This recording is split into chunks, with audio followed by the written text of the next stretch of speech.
Hello, this is a recording of a live session from Spark 2021. We hope you enjoy it.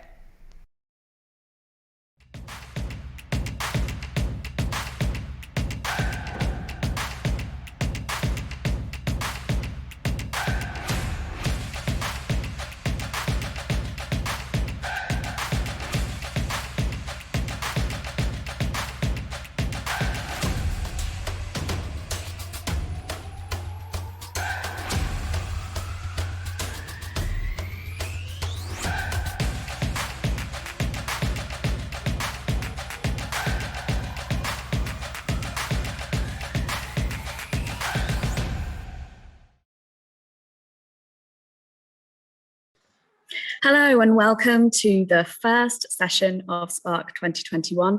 This session is entitled The Pandemic and Brexit. Before I hand over to Alan Heap, the session chair, I just need to run through a few housekeeping things. The session is due to run until 11:30, and presenters will happily answer questions following their presentations at around 11 a.m. Please post any questions you have for them in the chat function, and a member of our team will feed them through. So now I'll hand over to Alan. Alan. Thank you very much. That's great, Bronwyn. And how lovely to be here at the very start of Spark Ignite 2021. And remembering last year's event, which was such fun and so many people involved. And I know that this year, no exception, an extraordinary program ahead. So for this first session, I'm delighted to say that we've got just a small topic of the global pandemic, but they thought that wasn't enough on its own. So we thought we'd throw in Brexit as well. So that's what we're going to be talking about in this session, about organizations, companies, individuals, how we've been dealing with these two enormous topics, challenges, whatever you want to call them. Firstly, just a quick little bit about myself. So anybody that doesn't know me, my background is in the performing arts, and quite a long time ago. And in fact, a few of our guests, I know them quite well through that performance piece, but I've been running a small company called Purple Monster for the last 25 years. And that's really much more in the corporate world, but we're never far from the arts. So our job is, well, it was to design and organize and execute conferences, global conferences all around the world. And now we've gone, of course, entirely virtual. So this whole idea of being able to pivot and change and shift who you are and what you're doing is something that's very pertinent to me. So let me introduce the panel of speakers. We're going to hear from them one at once, but then we'll also be able to ask some questions as well live at the end of all their sessions. So, and I'm going to cheat here slightly by just making sure that I get the list right. So we're going to hear from Stuart McGill, who is the Consultant Director of Playbox Theatre, and anybody who's lived anywhere near Leamington and Warwick or Warwickshire can't fail but to know Playbox. Louise Richards, again, same thing, goes for Motion House. As the founder and director of Motion House, it's impossible really not to have been in this area. Indeed, probably many places in the globe would not know Motion House, the extraordinary dance and circus performing company. Perhaps many of you will also know Live and Local. John Laidlaw, the chief executive, is here with us. And it's an extraordinary organization, which again, a long time back as a performer, I had the pleasure of benefiting from the spaces and places that they were organizing with so many volunteers all across regions that are making sure that local performances can take place. It's an extraordinary, again, organization. And finally, we'll be hearing from Dr. Chloe Johnson and Vicky Slade, who look after the Leamington Spa Art Gallery and Museum. And I'm rather ashamed to say that I think almost the first conversation I had with Claire once was when I first moved to Leamington was, where is it? So that's a terrible thing that I had to admit to, but I've since, I know it very well, and I've spent many a happy hour in there looking at various exhibits. But look, we couldn't sort of start this session around global pandemics and around Brexit without really hearing from at least one political leader. The person we're going to start by hearing from is actually an extraordinary character in many ways.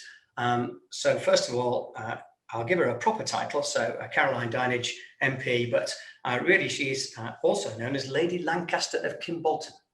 I don't know why, but I just sort of like that title. It's just such a wonderful title.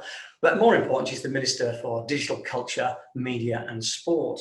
Her record as far as being in Parliament is concerned, whatever your politics, is pretty formidable. She was elected in 2010 and is the MP for Gosport, but has been, amongst other things, Parliamentary Private Secretary to the Minister for Women and Equalities, Nicky Morgan.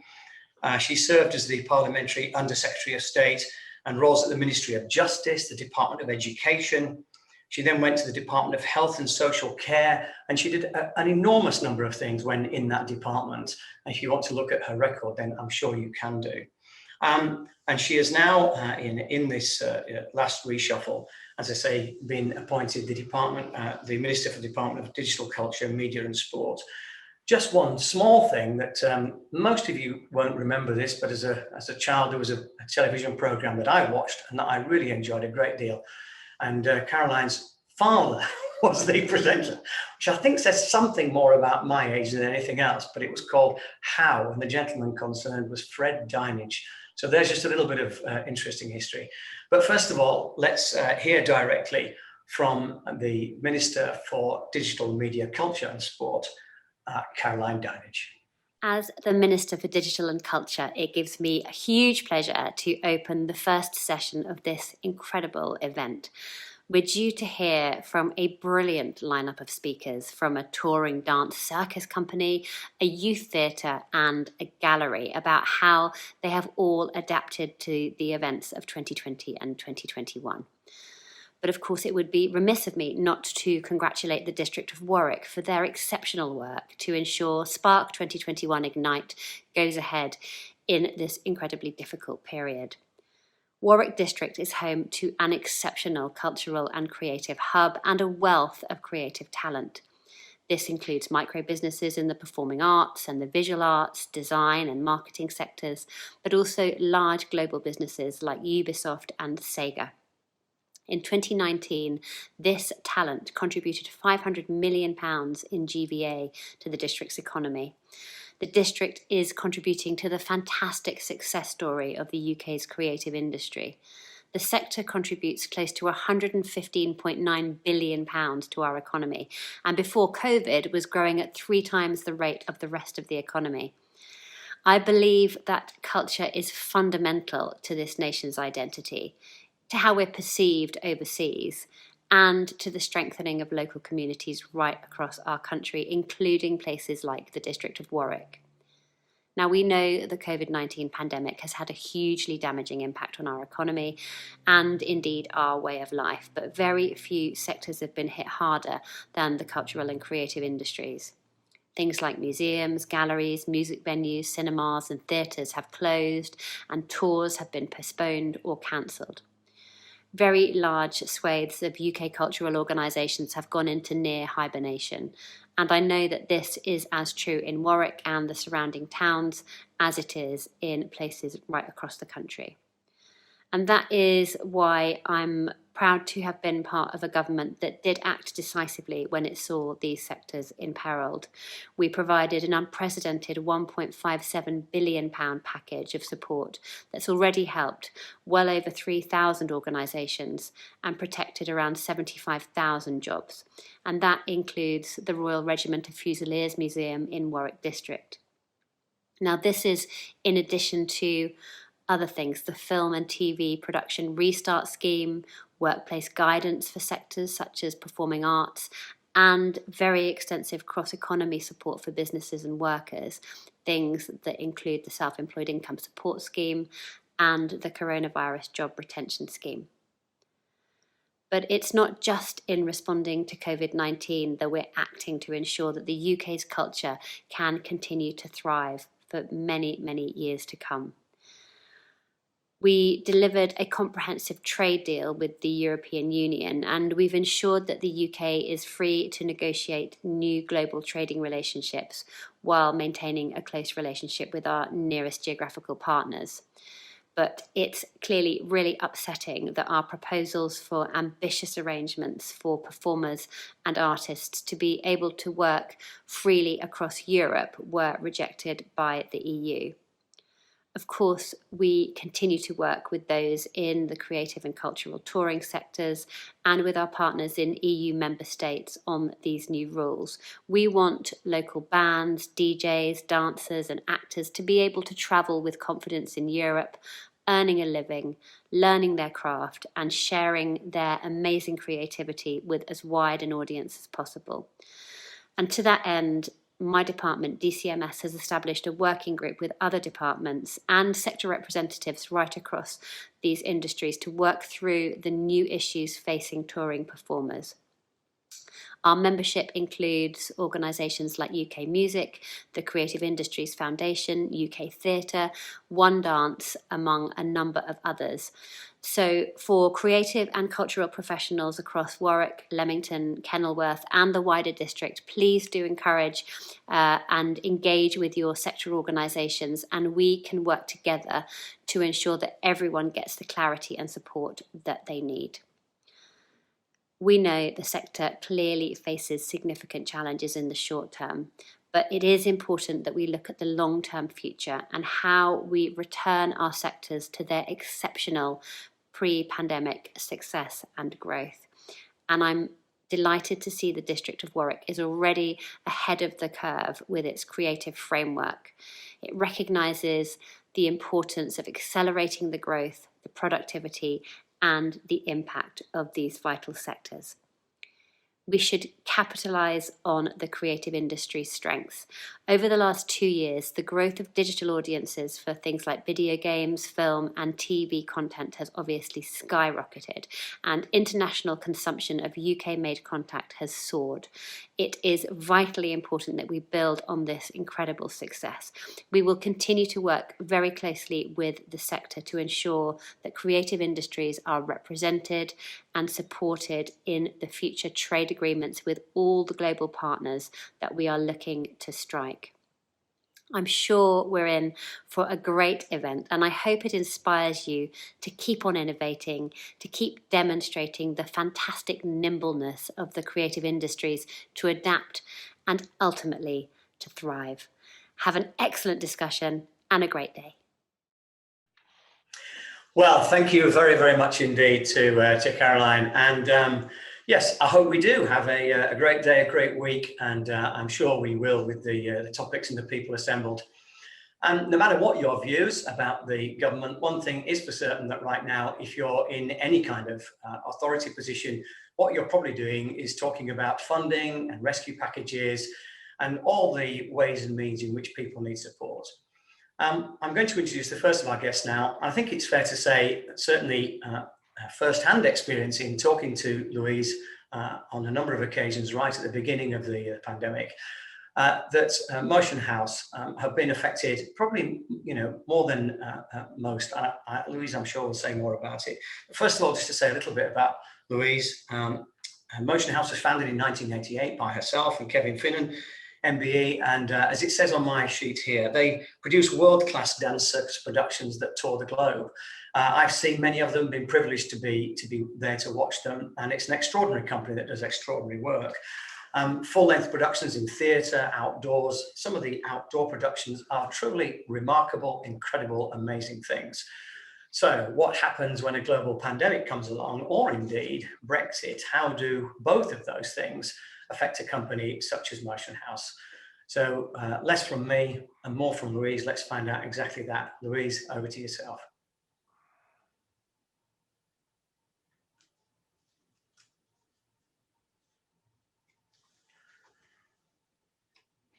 Or, of course, we can just stay with me for a while, which it looks like we are doing.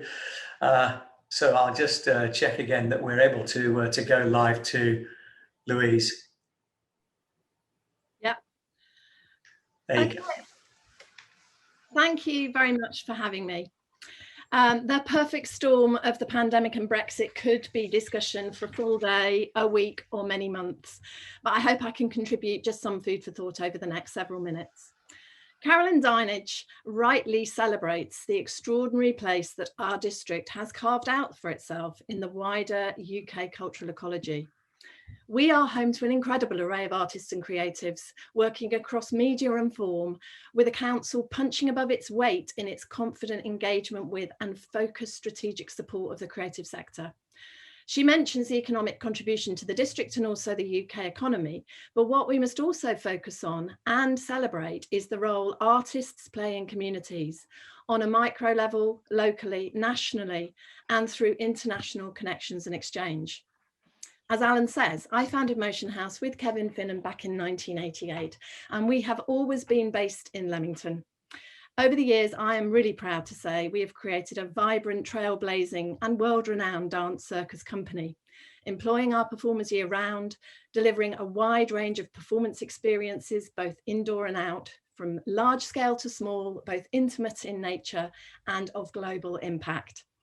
Visuals speak louder than my explanations. So for those of you that don't know Motion House, I would love to share a short film which captures the spirit, dynamism, adventure and delight we generated as pre-COVID. We reached in excess of 130,000 people a year as audiences and a further 10,000 people of all ages and abilities through our programme of classes, creative projects and educational activities.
You will see, we are all about bringing people together.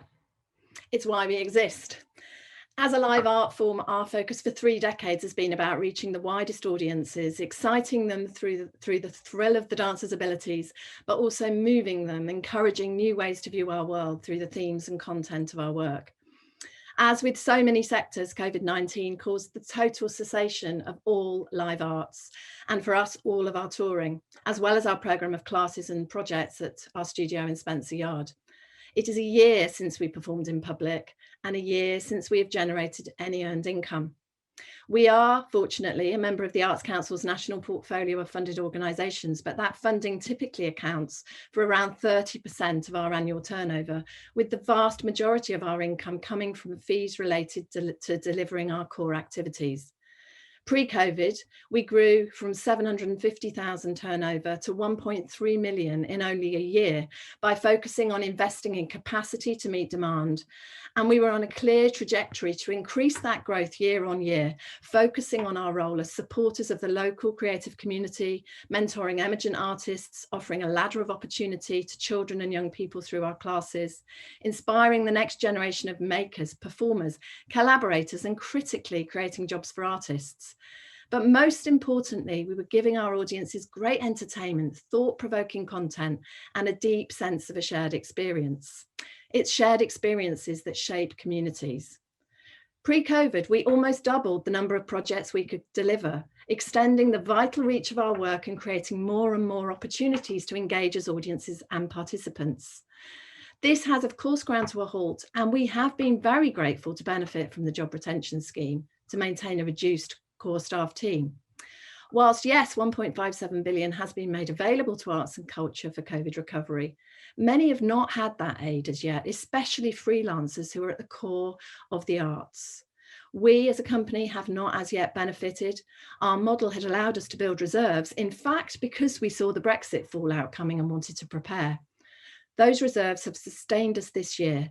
An opportunistic approach to our model, which over the years has seen us become leaders in delivering outdoor dance, early adopters of rural touring, and become a go-to company for large-scale global events, has had to be reset. We've had to shift gears repeatedly throughout 2020, playing a constant game somewhere between building a house of cards in a typhoon and herding kittens, as our sector had at least 4 possible reopenings, then closures, with accompanying slide after slide in our bookings. Now in 2021, the game is more like chicken. We all simply wait. The slight thrill of rearranging is now tiresome, and neither outdoor festivals nor venues are confident that they will open at all this year in many cases, and waiting until the absolute latest point in others. Being fleet of foot, opportunistic and responsive has always been our method, but now we've had to put those same skills to use in navigating uncharted territory. Digital has taken on a new life. It has been wonderful to see the way the sector has utilised digital means to keep on engaging. We're programmed to keep on reaching out. From classes to short films to poetry to performance, the array of creative brilliance available online has never been greater. And that is to be celebrated. We have had to adapt, and we have done so brilliantly. But digital is no replacement for live performance, not financially or emotionally. It cannot replace the visceral thrill of the live. It can exist alongside and has been critical to get us through. And as we look ahead, it will continue to play a critical role, but it must not usurp. The drive to make digital must not overshadow the deep-seated need that humans have to engage with music, dance, theatre and visual arts, the kinesthetic rush, the emotional and sensorial high. In order to contribute to, rebuild and sustain a vibrant cultural economy and ecology, we need to be earning. We need to be able to sustain those freelancers who have repeatedly fallen through the cracks in support and on whom our sector relies. We must nurture the emerging artists, a critical role for companies like ourselves as one of the bigger players in the region. We must prioritise investment, financial, yes, but also moral, political and emotional, in a strong cultural ecosystem and infrastructure, creating ladders of opportunity, broadening horizons and instilling pride. Large organisations supporting small, companies nurturing artists, sharing opportunities and resources. This is our vision as Motion House for our residency at the Town Hall in the centre of Leamington, as a resource that goes way beyond our own usage, but exists at the centre of this fantastic cultural framework, with the Town Hall as a cultural hub sitting within the exciting development of the Creative Quarter. All artists take a different route. We all buck the trend. We make alternative, daring and risky choices. We challenge, we explore, we overturn, we question and we shape. The vibrant ecology in the UK spans scales and art forms. And for a performing company like ours, it is dependent on our ability to tour, which brings me to Brexit. Brexit may seem far away for many, but its impact is going to ricochet across this country. For us, our model depends on a finely balanced and interdependent ecology. Our global touring subsidises the very work we deliver right here in our hometown. On average, 50% of our annual touring income comes from taking our work to the EU. And our situation can be replicated across dance, theatre, music, circus. Many, many UK artists across all art forms depend on EU touring to thrive. In the 2 years before the pandemic, Motion House toured 7 shows to 33 theatres and festivals in the EU, performing 125 times in 13 EU countries and generating around £300,000 in income. In February 21, now, we are already in discussion for a further 56 performances at 20 venues in 11 EU countries in the next 15 months, with multiple leads still to follow. Prior to Brexit, taking a booking for our work in Europe was no more complicated than a booking in the UK. We were able to travel, transport our sets, work and perform in any of the member states with no restrictions.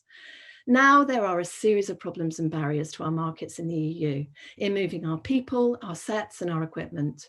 We will be limited to the overall amount of time each performer or crew member can travel, both within the EU as a whole and within each individual country.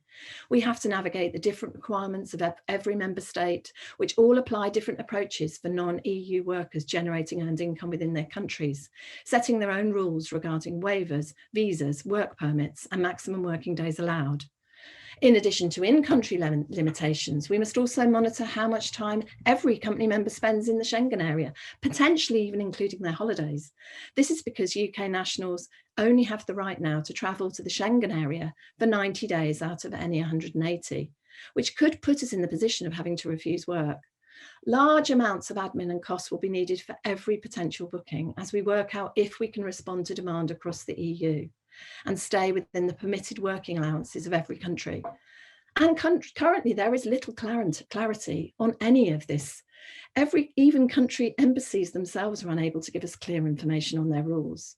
Touring to the EU is going to become a major burden, adding significant costs to our operations, with the danger that the additional costs will price UK artists out of the market, removing our ability to be agile and responsive to our partners. It will mean last-minute bookings will be practically impossible to respond to due to the lead-in time required for entry documentation, and could create further pressure on us as a touring company as performers cannot be replaced last minute should a performer fall ill or sustain an injury. For all our productions, we transport sets and equipment, and we will need to produce carnets, essentially passports for our staff, to move our equipment out and back into the UK. And within the EU, cabotage transport rules will make longer tours impossible with a vehicle registered in the UK, which can only make very limited in-country movements before returning home. Using bookings currently in discussion, we may be facing additional costs running to £40,000 in visas, work permits and carnets alone.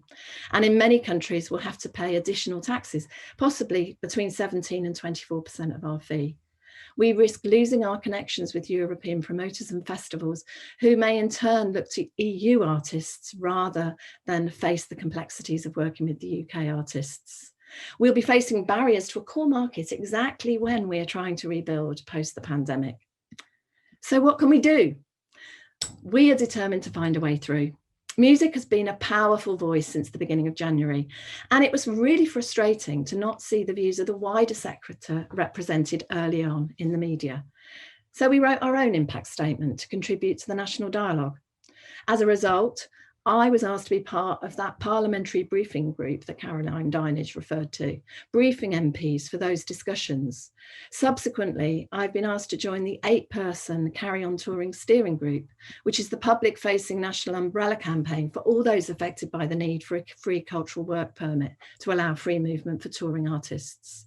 We are pressing the government for clarity, not uncertainty, because there are currently no ongoing renegotiations. The details of who is to blame, EU or UK, for the failure of culture to be included in the deal is actually moot. What we all need now is action. In the last week, Front Row and mainstream media have highlighted the National Theatre's concerns about the unviability of European touring. Equity sent an open letter to the government demanding action, signed by the likes of Ian McKellen and Julie Walters, referring to Brexit as a towering hurdle for our sector. Caroline Dinenage has said the government has a wide open door for conversations with the EU and individual member states, but we need more than an open door. We need those conversations to start, to be proactive with those individual member states now. No, we can't travel right now because of COVID, but these tours take months to plan. We need to be working on them now. There's no time to lose. Whilst the trade deal leaves the UK free to negotiate with other global partners, the EU is our biggest and closest and most established market. And we know that 62 other countries have visa and work permit free cultural deals with the EU. So we need to be getting that for us too. That 1.57 billion cultural bailout is an acknowledgement of the import to the economy of culture. The UK is the third biggest exporter of culture in the world, and our creative industries have universal appeal. Our government clearly values culture, but this was missed out in negotiation, and they must go back and renegotiate. And I'll continue to contribute to that dialogue, not just for Motion House, but for our whole creative workforce. Returning to the local, we feel so lucky to be based here in Warwick District with its visionary creative framework, the Future High Streets project, the first non-city creative compact, and the Creative Quarter. Our district's creative sector includes theatres, museums, video game studios, galleries and creative agencies, as well as visual and performing artists. It is absolutely integral to the district's identity and our prosperity. Together, we must not be afraid to punch above our weight. Heading up Motion House, I've navigated 3 recessions and a complete loss of funding. Today's crises are unprecedented, but we must believe there is a way through. Working as a bubble, our dancers are back behind closed doors. We can't wait to be able to share our new show with you. Because yes, buildings and infrastructure are critical in order to make and present work, but a healthy sector is more than buildings alone. It is about the people, their connections, dynamic partnerships, being outward looking in order to enrich the local. It's a fine filigree network of which we are all part and through which we can rebuild. So to finish, a short message created a few months into the pandemic, but very much still Motion House's message to you all. 30 years ago, when we created Motion House, we knew why. We wanted to make people think and feel. Dance can speak louder than words. We wanted to move and inspire people. To take them out of their everyday and experience something amazing. That's why, when this crisis is over, we're going to come back, dancing. We will be back. Back to thrill you, to raise your spirits. And perform for you. To teach and inspire. And give young people life-changing experiences. We'll be back to make new work. And to tour it to as many people as possible. Up and down this remarkable country. Through dance, we'll share and celebrate our common experiences. And elevate our souls. Like so many before us, we've survived, adapted and thrived. We've been doing it for more than 30 years, and we'll do it again. Supported by you, we'll do this together. So you can count on us. Whatever it takes, we're going to come back dancing.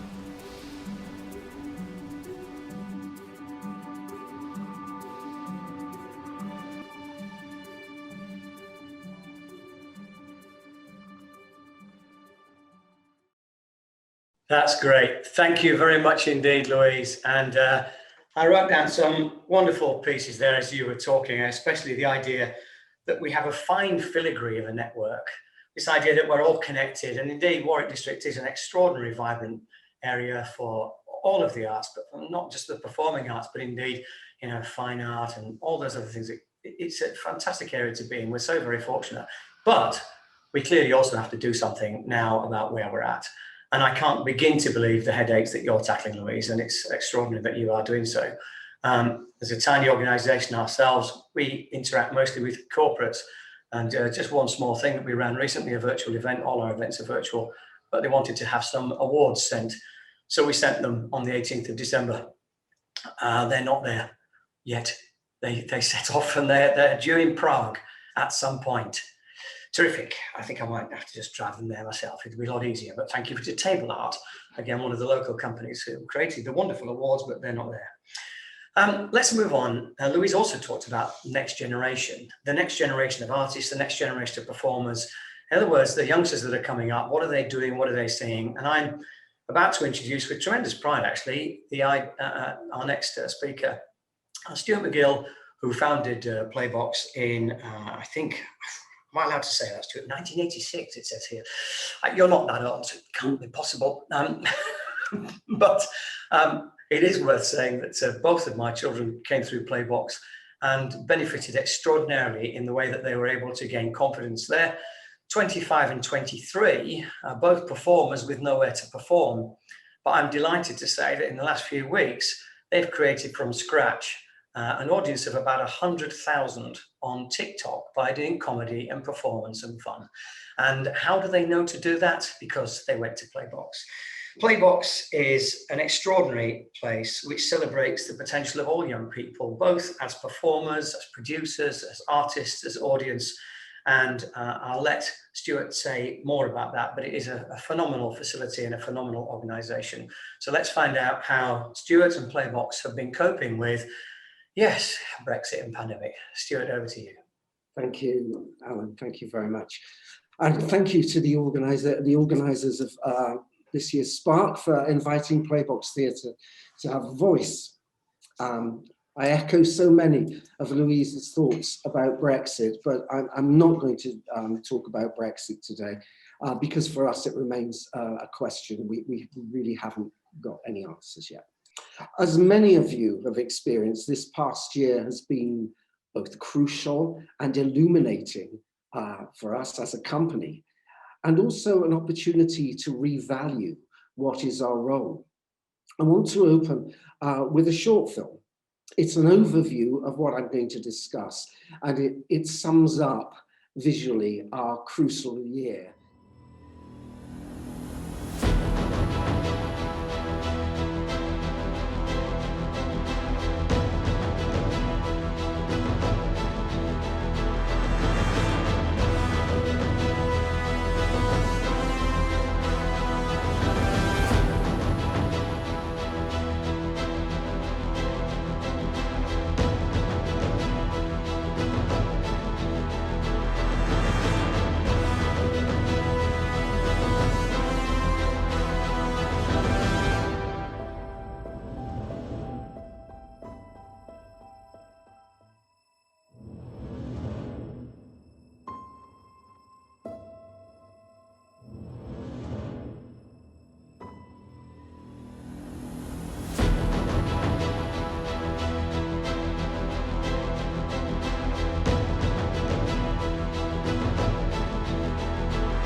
So let's review. In December 2019, Playbox Theatre was in absolute confidence mode.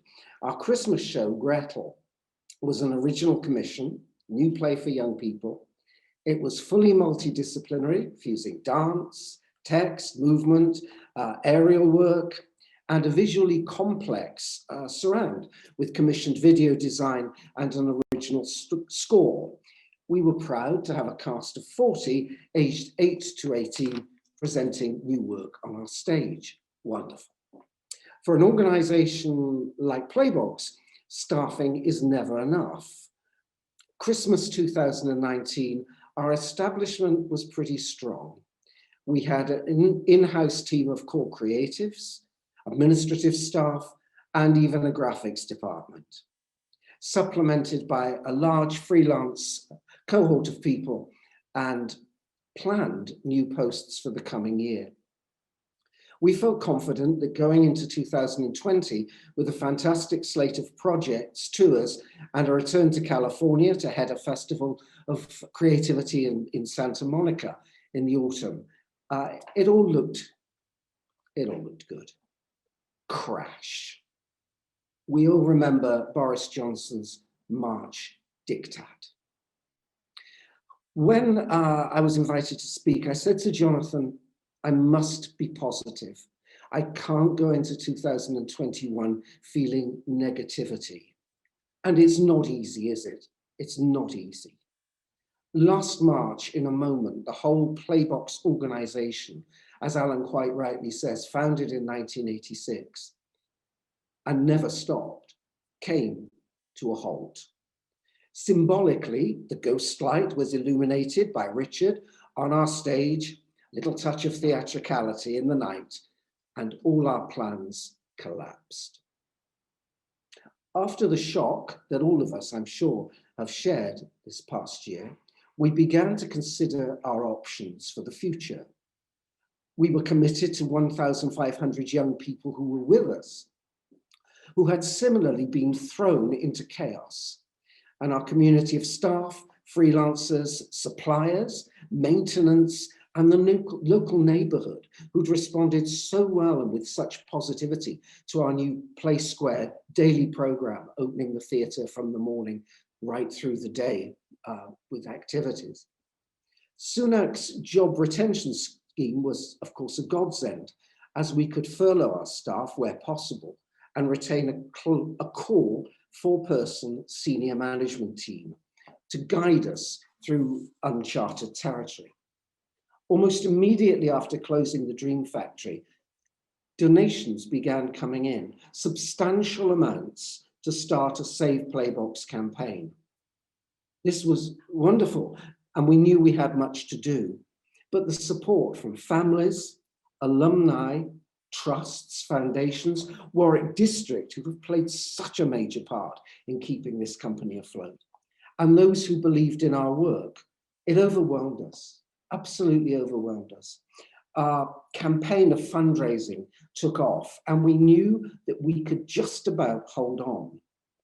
Arts Council emergency funding helped enormously, and we were ready to launch the Phoenix Project, which is everywhere now.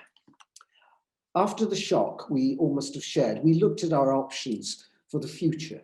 We were committed to young people, but we needed to ensure, above all, that we maintained our regular and core communication with them.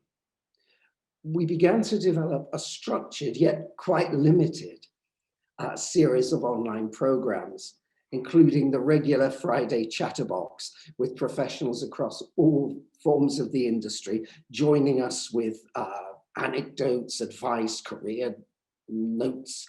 We had daily story times, challenges, small scale projects, and so many other things, from Shakespeare to writers and events. Phoenix was a detailed plan created to take Playbox through 2020-21, to both rediscover what we were, but also, and maybe most importantly, post-pandemic, what we needed to be. Our core value is always to place the young person at the center, at the very heart of everything we do. That was fundamental in designing the Dream Factory's physical shape and our work with the scenographers and the architects. We knew we needed to provide contact opportunities for expression, ideas responses, career guidance, and above all, the strengthening of confidence and self-worth for young people as weeks dragged by for these isolated children. We saw, and we'll never forget, some of our most outgoing, confident members lose their motivation, their sense of worth, their aspiration, and their belief in themselves. Our response was to be ferocious. We anticipated limited contact as midsummer eased the wretched R number and infections dropped. We invested some of the rescue funds from the Arts Council into ensuring our building was fully COVID secure. And as restrictions eased, enabled limited contact to be restored across the summer months. Between July and September, our staff with freelancers delivered over 147 sessions on the floor across all disciplines, and each one was over 2 hours.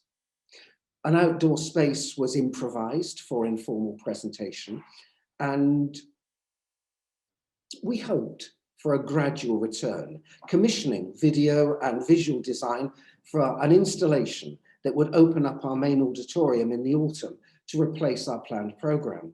Dreaming, inspired by Shakespeare, was to blend art, animation, music, and a few young actors in a 360-degree surround space.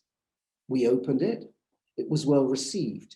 Young people began to re-inhabit their spaces. There was laughter, there was creativity, and plans for an immersive, socially distanced Christmas show were launched. Leamington Music staged concerts here. The building was alive again. Crash. Lockdown 2. Having been here before, there was no romance of ghost lights. There was no time for sentiment, or our senior management team set about turning the whole Dream Factory complex into a series of televisual studios, creating a full and much more developed online alternative, from story time to Shakespeare to new writing, masterclasses, workshops, discussions, updates, debates, careers. We became a hybrid, a theatre and an online operation. Fully participatory with the staff, they evolved their on-screen techniques, but inside, I think we all, well, I know we all longed for face-to-face contact once again. We did get young people back into the building and energy returned. Our Christmas plans were moving ahead, but then they were shattered and rehearsals closed. There was a final desperate attempt from Mary, who's the executive director of the company, and will not give up. She created a brave attempt for a pocket pantomime at Christmas, hiring 4 actors, and that fell at the last hurdle as Christmas drew near and the horrendous lockdown 3. And that's where we are. We're still dark. As for contact within our building, we haven't seen any young people since early December. But lessons have been learned and applied, which is why I want, even if just for our key players, to be optimistic, hopeful for a return. We now produce over 65 hours a week of custom-made, produced and rehearsed online content. But as Louise says, that's not what it's about. It's important, but it's not why we're here. Some of these programs will continue post-lockdown because we know that some children who were with us before will stay shuttered, will stay shielded, will not face coming back for a long time. We've learned that a smaller organization can perhaps be even more effective than a large one. Regretfully, we've had to reduce our staffing, and that was painful because of the loyalty many of our staff have shown over the years. But we've been amazed and left very humbled by the sheer love shown for Playbox by so many who saved us from closure. We do believe strongly in our Phoenix rising. The new Playbox is emerging with a new pledge for activism for the young, their opportunities, their status, and their voices. We plan multidisciplinary responses to creativity, not just on the floor, but through online initiatives, streaming our work. And as in 1986 and 1999, when the Dream Factory opened, reaffirming what we do and believe is the core of our work. We plan this summer a new auditorium, the Phoenix. It will be outdoors with an acoustic stage that's reversible, adaptable for all manner of events, from music to drama, food, good cheer. We want people to flock to the Phoenix to rebuild the spirit, again, it's a word Louise uses, of togetherness. Yes, it's optimistic, and we know many problems lie ahead. We may not get our CRF from the Arts Council. We may go into another lockdown. There is, I believe, a lack of belief in the arts from government. Brexit, as Louise has beautifully said, is horrendous, but we can't even begin to project the effect that will have on our international program of education, our exchange, and our projects. But to return to Gretel, our last production in those hazy days of 2019, it was European in concept, evoking a historical refugee and exodus climate. It was new writing. It had the full production values that this building could give it. There were no compromises for being a theatre for young people. We must go forward. We know, too vital to young lives to pack up and go home. Thank you. Thank you very much. Thank you very much, Stuart, for those very positive words, and I echo as well the same from Louise. It's fabulous to see that our arts organisations have a tremendous amount of positivity and are digging deep, finding the resilience and ways through very, very difficult circumstances. Our organisation is slightly odd in that we sort of strive both a lot of the business and corporate world, and so much is being said about resilience, about how we get through this and what leadership matters, and we're seeing leadership right here, and I think it's crucial. And again, I wrote down from what Stuart said, we don't know the effect of this pandemic long term. We really don't. We look at our children, the young people, and we don't know what the effect is going to be when we see loss of confidence, when we see them, people being isolated and struggling with their lives. And nothing can be more important, in my opinion, than artistic expression, the ability to come together, to work together, to do something creative. And I think that our companies in the region are doing exactly that and doing their level best, whether their doors are physically closed or not. So thank you to both Louise and also to Playbox. It's a fantastic effort that's going on. I'm really, really pleased. So thank you again, Stuart. We're going to move on now to, again, somewhere where our doors are closed, and in theory, the idea of being able to perhaps visit an art gallery or museum just seemed like sort of, well, we're just not doing that then, so we're just skipping that. But again, perhaps in an effort to make sure that we're reaching further out and reaching out to people rather than just sort of sitting by and waiting to find out what happens. Leamington Museum and Art Gallery have been doing exactly that. So let's find out a little bit more. And I think I'm going to introduce, although it has two people on my panel, I'm not sure. I can only see one in my picture. So I'm perhaps going to introduce the first one and see what happens. So I'm delighted to introduce Dr. Chloe Johnson, who looks after indeed the collections and all the engagements that the Art Gallery Museum do. So Chloe, over to you. Thanks, Alan. And I'm glad to know that you now know where the art gallery is and that you frequently. That's wonderful. I mean, you have just got me. For logistical reasons, Vicky isn't joining us for this session, but she and indeed our curators will be in our Leamington Spa Art Gallery Museum booth, the exhibitors booth, and we'll be answering questions as well through the week. So she will be around. And she also needs to take some credit for what I'm about to say as well, because it's very much a joint effort. So it now seems absolutely extraordinary to think that a year ago, when we were celebrating our first Spark event in person, we had very little sense of what was about to happen across the world, and more specifically to the arts sector in the months ahead. At Leamington Spa Art Gallery and Museum that week, we were just finishing the rehang of the main gallery and launching into the installation of our Arts Council funded exhibition called Making Histories, which included the work of 7 ceramic artists who'd responded to our collection. In that fateful week of the 23rd of March, when we were due to open the show, our expectations of what could happen shifted dramatically. On the Monday, we cancelled the preview event. The next morning, we closed the gallery to visitors. And we spent the final days of that week putting up captions, installing vinyl, and filming a tour by curator Lily Crowther, not knowing when the doors would open to the public again. We had always wanted to offer more content online, but the pandemic catapulted us into exploring the options. Our immediate response was to take our events programme online using the existing structure to plan our schedule, with the initial assumption that people would be wanting to replicate their familiar timetable of activities. There was something wonderfully energetic and positive about the films made through that time, and they're still available on our website. Seeing our wonderfully enthusiastic learning and engagement officer, Sally Lark, dressed up as a chicken for an Arty Tot session is an enduring image which never ceases to make me smile. These sessions were key in both getting us through this early stage and also giving us the data we needed when we came to review our offer online. The review enabled us to assess the numbers of online visits, remarket some of the sessions which had not reached their target audience, and start to generate a smaller number of well-focused films.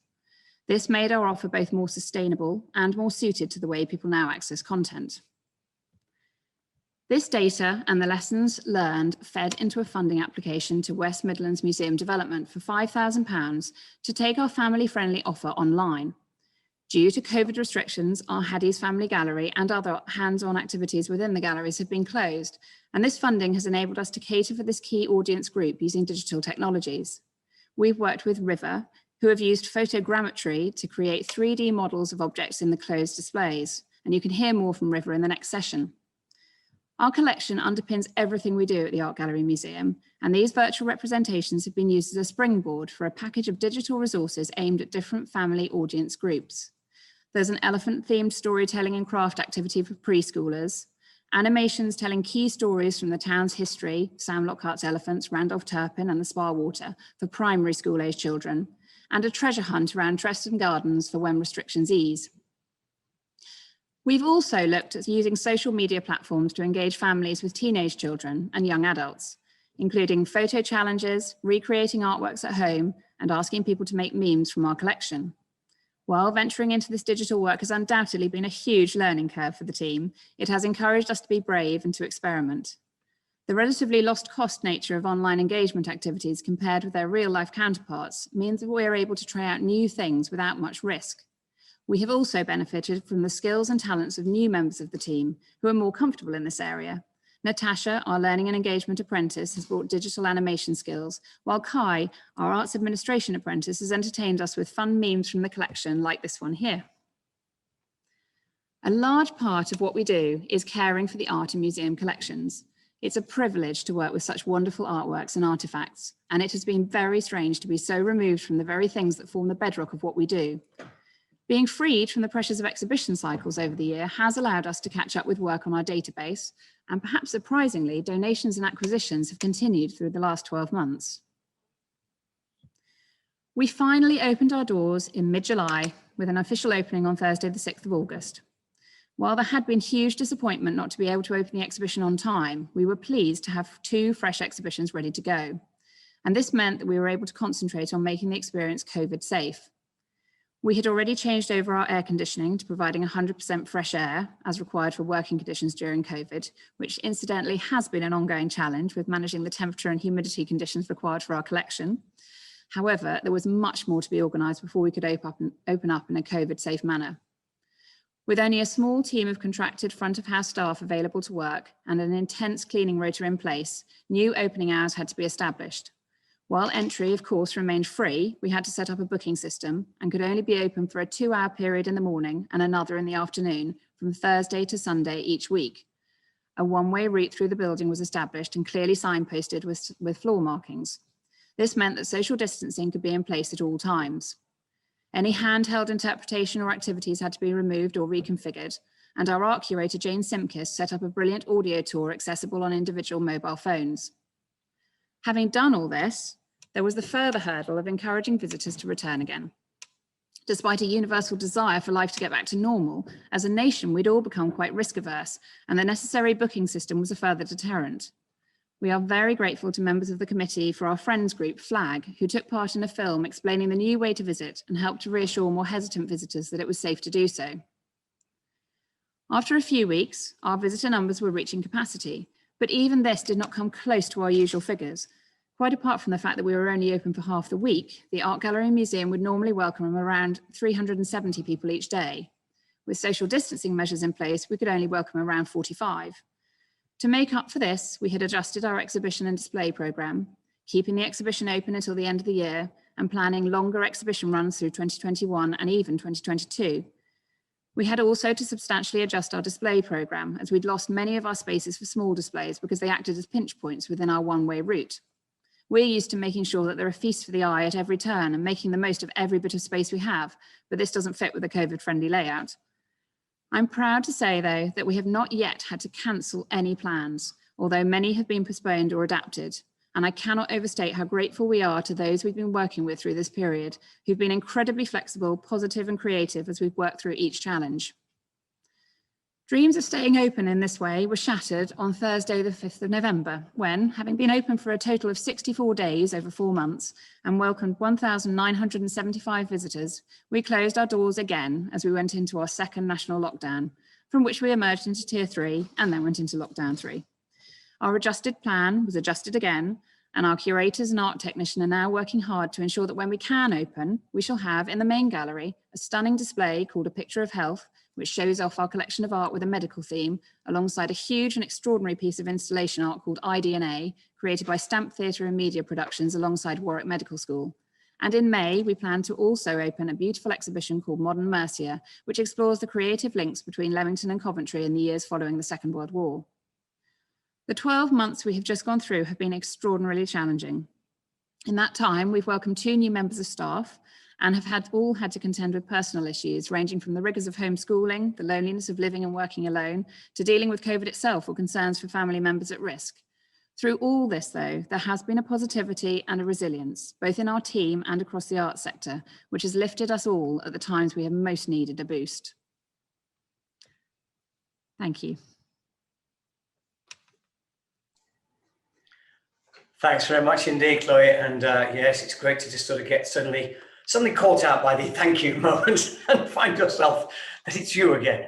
Thanks very much for that. And actually, it is great to know that people are, of course, passionate, committed, interesting, and continue to support the Art Gallery Museum. And I was quite surprised when you said about the idea that not just donations, perhaps, which I might expect, but contributions that people carry on. Of course, it doesn't stop, does it? We can't stop creating art. We can't stop our artistic endeavours.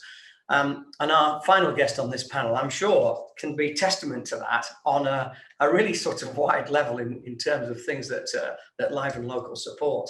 I must just give one shameless plug myself for not being able to stop doing something creative. I sort of randomly decided to write a poem a week in 2020. What a fascinating year to write a poem a week. And it'll soon be published. But again, why do I sort of undertake that kind of thing? Because when I look back at my career, a lot of it was spent in local touring with my double act partner, who's now sadly no longer with us, Mick Wall, across Warwickshire, Staffordshire, Nottinghamshire, and so on. We'd always be going to local events and local places where we do our touring. And our next guest, John Laidlaw, is the chief executive of Live and Local, and as it says here, they support a network of voluntary organisations who bring their communities together to enjoy high quality, entertaining, affordable, professional live theatre. That might well be touring theatre, it might well be cinema, it might well be music, it could be everything. And it's really, really important to have community organisations such as Live and Local that enable that to happen, especially sometimes if you're in the sort of far-flung rural parts and you can't get to the theatre so easily. It's great when it comes to you. So let's hear again how maybe we're dealing with Brexit and the pandemic let's hand over to John Laidlaw. John.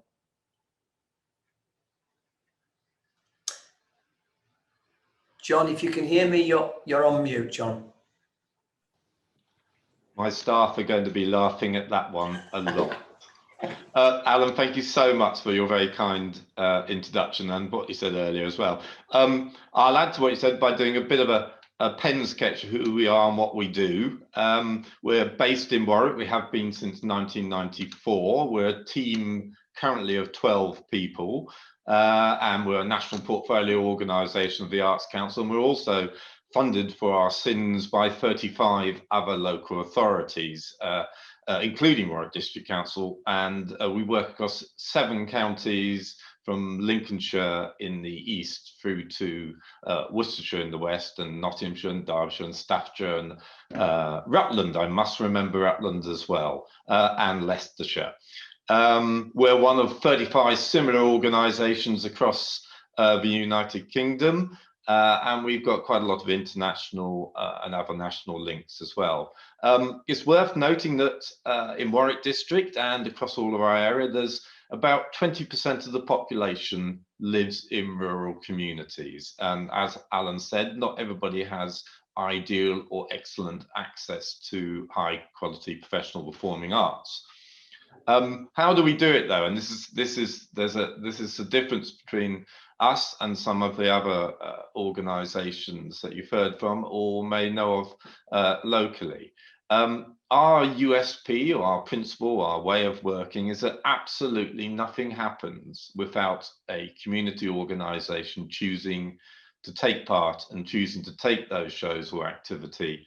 And then they do that with our support and help. We don't go and put on shows in villages or communities and get their help. It is the other way round.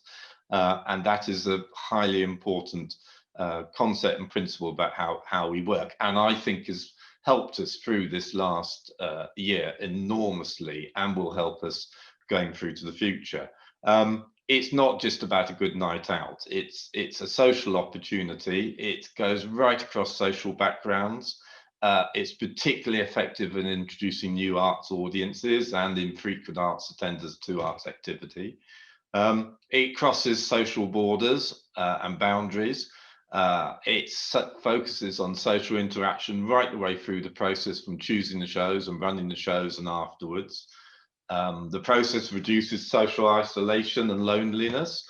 It motivates volunteers, it supports community organisations, and it's a catalyst for a lot of other arts and community development, mainly because it requires people to be absolutely active partners in the whole of the process. And it's a strong model that has helped us see us through some of these awful times that we've been going through. In a normal year, we support about 450 live performing arts events, 200 film screenings. We work with about 100 different professional companies and across about 300 voluntary promoter groups, primarily in rural communities. People like village hall committees, parish councils, community centres, church hall committees and similar. Then March last year happened and we immediately had to cancel, 145 events, which was across about 107 different communities, and 40 companies immediately lost the income from those 145 events. We, of course, like everybody, were incredibly shocked, and our promoters and our communities were extremely worried about what this meant for them, the cancellation of all of these shows, and the artists were equally concerned, of course. We wanted to secure people's financial position as much as possible, so the first thing we did was to make sure that we could and did pay artists a reasonable and sensible cancellation fee. We also reassured our communities about their financial exposure in the whole situation. And then we turned to try to secure our own financial future for at least the next 12 months. And I have to pay thanks to the local authorities, including Warwick District, all 30 of them, who renegotiated how we could spend their money over the next year. And that was a fantastically supportive thing at very short notice. We then had to sit back and think. We were also supported through the government's furlough scheme and through the small business grant scheme as well. So we had a bit of time and a bit of space, and because we're an MPO, we were in a good position compared to many arts organisations. We took the time to restructure the organisation across the summer. We did a lot of research with our promoters and the audience, and there was lots of really useful and interesting stuff which indicated in particular the audience was far more likely to return to their local community run events than they were to go to bigger, larger events elsewhere. And I think that was something to do with the trust that they hold with their local promoter groups and the places which they quite possibly literally built with their own hands. So we restructured the organisation and we looked at how we could diversify what we could do, because obviously no live events were going to be happening. We talked to all of our stakeholders, the companies we were working with, the promoters, our audience and our funders. And most importantly, we kept in touch with them all the way through this process. And our watchword was engagement all the way through. And the amount of goodwill that we got back and vice versa was magnificent across all of the communities we worked with. So what have we actually been doing during this time? Well, we've done 2 live events, whoop-de-doo, and 2 screenings. So that's 4 of our normal activities. One of those 2 live events was a pilot event over in Lincolnshire. It was probably the first professional performing arts event on the Rural Touring Network in England. And it was quite a complex and interesting thing to do. But it demonstrated to us that we could run safe, secure, and high quality events in a village hall setting, and that I think stands us in good stead going forward. But we've changed. We obviously had to look for other things to do, and we've been running a series of other projects. One of them in particular is called Live and Local Living Room, where we've been pairing professional artists with communities and groups to work on creative projects. It's been an online process, a digital process very largely. In its first iteration, which was funded by the Warwickshire Creative Health Alliance, it was particularly focusing on isolated people in rural communities. That was 10 events across the summer, or 10 projects across the summer, and we've now scaled it out and rolled it out right across all of the 7 counties we work with. And there's 12 more of those projects in progress, and there's another 25 in development. And it will be a project and an idea which we will carry forward into the future. Excuse me. It's not just a means to an end for now. It is something that we've now built into, hopefully, what I would call our DNA of our organisation. It was a new and exciting and interesting and different way of working. We've been part of a project which was running before COVID hit, called InCrowd. It's in partnership with the National Centre for Writing, 2 of our colleague organisations, Applause and Creative Arts East, and strategic partner Pub is the Hub. And it was formerly a live literature or spoken word project happening in pubs, who are absolutely critical hubs in many rural communities, and have been keeping on at that throughout this period of time. Some of the stories we've heard from our rural communities and what they've been up to and how they've been supporting each other has been quite awe-inspiring about what they've been doing. The InCrowd project, which has been very much trying to keep pubs connected into their communities as much as possible, has involved a thing called Winter Warmers, which has got a byline of pubs, poems and positivity. We've been running remote residencies with poets and live literature artists, one of which has been happening over at Norton Lindsay in the district. Our film programme, 2 live screenings. We would normally do 200 a year. We've gone online with that. Our first inaugural Big Picture Festival, which happened in Warwick in 2019, went online this year. And we learned so much about what the audience wanted and what they were prepared to see and participate in, and indeed pay for as well. We've been running a project called Lockbusters, which are curated packs of DVDs and other supporting materials for films, which has been going very well as well. Quite late on, we started doing virtual screenings, but we've had to learn alongside people like Film Hub, who are the major film distributors, how best to do that, how to make that work. And we've been part of a pilot process there, and now we're rolling those out regularly. Our Big Picture scheme has also been doing something called Big Picture Show at Home, which has involved producing in-house DVDs of short films and other local activities and work, and distributing them around our audience and our promoters. We've been researching, we've been networking, and we've been upping our social media profile. We've just remained as engaged as we can with the people who we normally work with. So we managed to secure our financial position. We've reorganized, we've got a new team in place, and I'd just like to say thank you so much. I'm so proud of the team that we have at the moment. It's been a magnificent effort over the past months, but it's not just them. The extraordinariness, which Alan, thank you very much for saying at the introduction, I have to extend to the promoters and the artists who we've been working with in the most incredibly difficult times. They have been fantastic. They stuck with us through thick and thin, and helped us pivot what we've been doing and how we've diversified what we've been doing. And I think the most important thing to say is everything that we've been doing over this period, I think we will be carrying forward. We've learned so much over the past 6 to 9 months. The theme of this session, Brexit and the pandemic.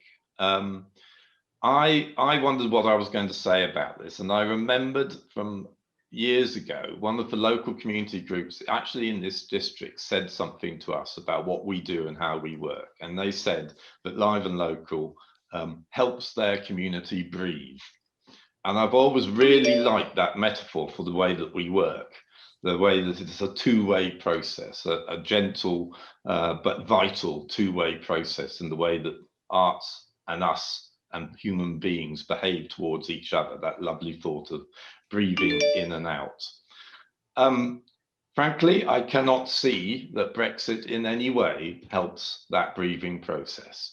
It is a complete pain in the neck for artists who want to diversify their work in Europe and across the world. It's going to be incredibly difficult. And as Louise says, that affects us. It's an interconnected and interdependent business, and it's going to be more difficult for us to see and get artists from Europe and our artists working in Europe. We infrequently but occasionally get artists from across the world, and I don't think Global Britain, the concept of Global Britain, will much help us in that. We will continue with those international networks, and that we will be doing that anyway. With regard to the pandemic, it's difficult to use the words a silver lining, but to some extent there is something there for us. To have been inspired by the communities and the artists who we work with has been a real change to our organisation about how we will work and how we will go forward into the future. I think that in this recovery phase, the phrase helps our community breathe, apart from the fact it has a clear health resonance there, will continue to guide and help us, and we will breathe very deeply of what our communities bring to us, and hopefully vice versa. Thank you very much for listening to me. Thanks very much, John, and thanks indeed to all our panelists. I'm aware of the clock ticking, so I'm going to press on with some of the questions that we have. And just to remind us all, I can see now, oh, that's lovely. John, you better get that call. It might be important. So as you can see, we've got everybody back on, so I'm hoping you can see the full picture now.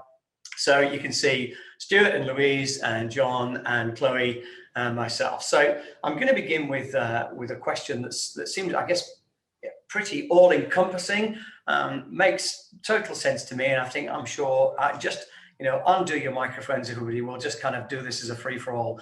Put your hand up if you particularly want to be first. But the question says, how important are the arts when held against the backdrop, and I quote here, of two international disasters? I'm assuming that the one international disaster is the pandemic, and that for the writer of this question, the other international disaster is indeed Brexit. So who wants to kick us off? How important are the arts? Perhaps I can start with Louise. Well, first of all, it's not compare and contrast. It's not a competition. The arts aren't here to compete, but to work alongside. We've all talked about the capacity of the arts to enrich lives, the contribution that the arts and creativity make to mental and physical health, broadening horizons, creating aspiration for young people. Our world would be a very poor environment without arts and creativity. It's threaded through the infrastructure of our daily life a lot of the time that we're not even aware of it, the sort of subliminal effect of the arts on us. So there is the, whether we're talking about the explicit value of art-based therapy, which I think everybody would acknowledge, there is the implicit value of arts within a rich society, which puts people first. The arts is about people and about their capacity to express. And having taken my work into a range of situations over and above the theatre world and the arts festival world, to have taken my work into some of the poorest communities in the UK, where we've performed and done workshops and seen how that has changed people's perspectives. It's given young people a whole new world, whole new horizons, and that value is absolutely critical to rebuilding or nurturing a comprehensive society where people are put first. And that's the same. I've seen that in so many environments, from prisons to working with wheelchair users to children in mainstream education, to any of us who enjoy a fantastic film or strictly on television. It's fundamental. Thanks, Louise. Stuart, John, Chloe? I get really fed up with this division of the arts and other things, as though it's an optional add-on. I mean, I think how many times, and you've heard this before, how many times over the past year have we listened to music of all forms to help us get through? How many times have we watched a program on television? How many times have we told a bedtime story? Have we listened to a story? We don't think that that's art. It's something that enriches the quality of our lives in various ways. So I don't think we can look at it saying, oh, the arts have suffered, as have everybody, in contrast with international disasters. I think the whole event of this past year has thrown everything into chaos, but the arts are there with us. They've been there since primitive times, that notion of storytelling through different genre, through different media, and quality of life. It enriches life. It's what makes life worth living. That's a funny answer, but that's no. It's a great answer, and thank you for it, Stuart. It really is a great answer. John, Chloe. I mean, if it's nothing else, both Brexit and pandemic is about human beings. It's the effect it's had on us, or will have on us as human beings. And I would say that art is one of the things that makes us human.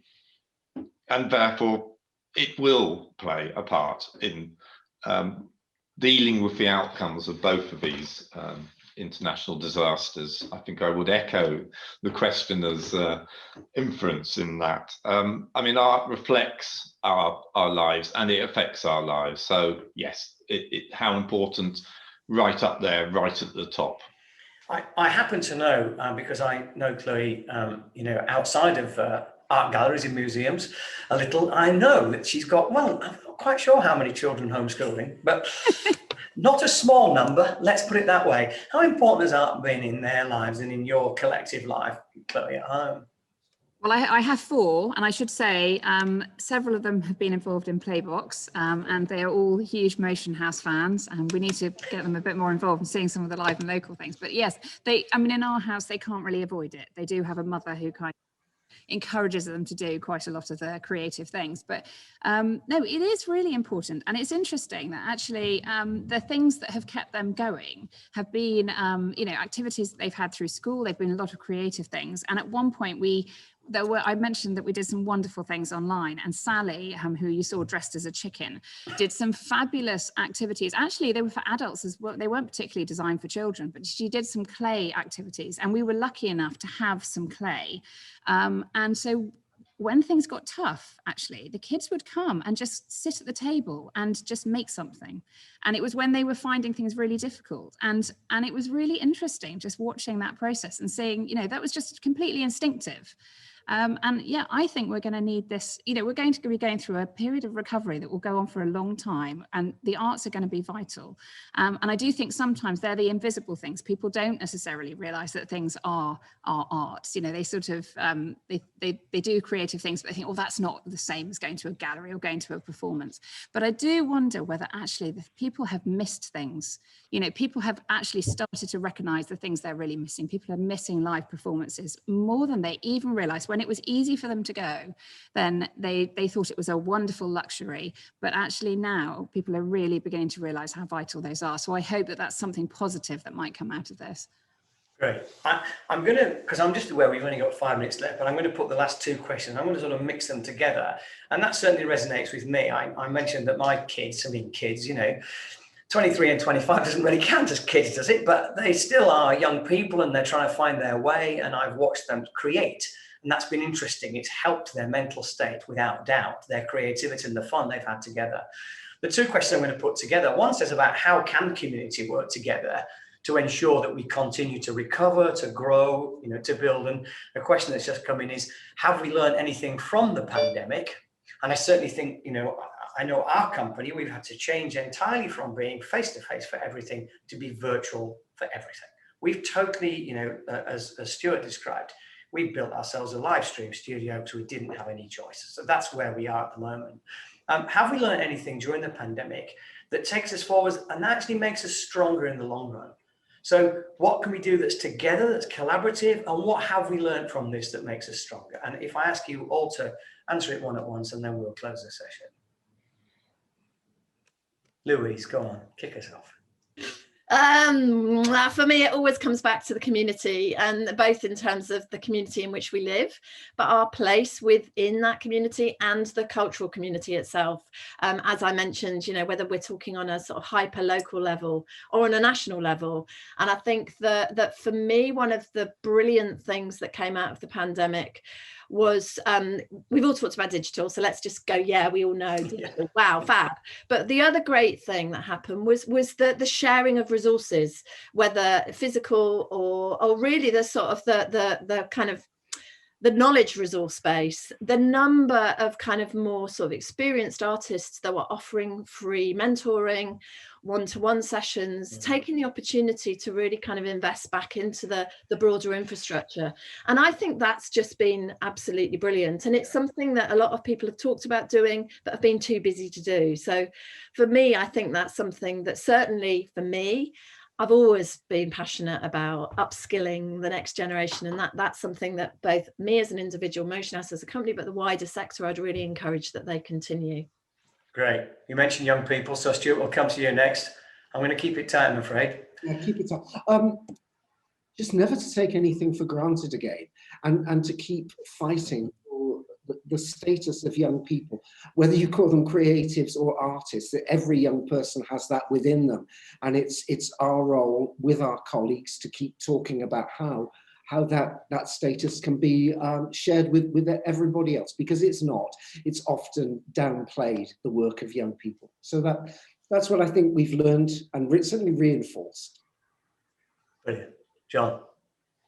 I would say, I think the thing we've learned is that there's an awful lot of, and I will reference the sort of digital learning that we've done, that we can run this alongside. We can expand our audience by doing new and different things. We're called Live and Local, the hint's in the name, but actually there's a lot of people who will only experience what we do very locally in their front rooms, for all sorts of reasons, and I think we've learned that we can reach them a lot easier. And actually, interestingly, a lot of people who we work with in rural communities have learned the other way around. They've become digital wonder people compared to maybe where they were before, although they still sometimes have problems with getting any broadband at all.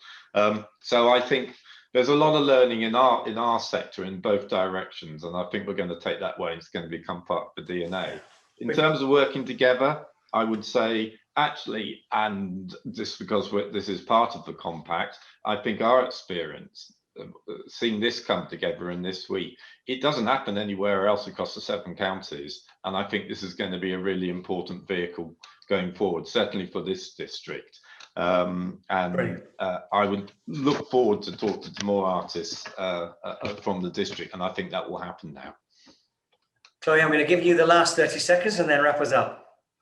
Well, I can't avoid digital as well. That's been massive for us. And we've been wanting to engage better with our younger audiences. And this has meant that from now on, we will be able to engage in a much better way with a much broader audience going forward. Wonderful, thank you. We have seen, haven't we, an explosion of people online performing, showing art, showing music, theatre, poetry. It's extraordinary, really, in this time of pandemic. Well, look, thank you very much to all our panellists and, of course, to the MP. And I'm going to hand back now. I hope you've enjoyed the session to Bronwyn.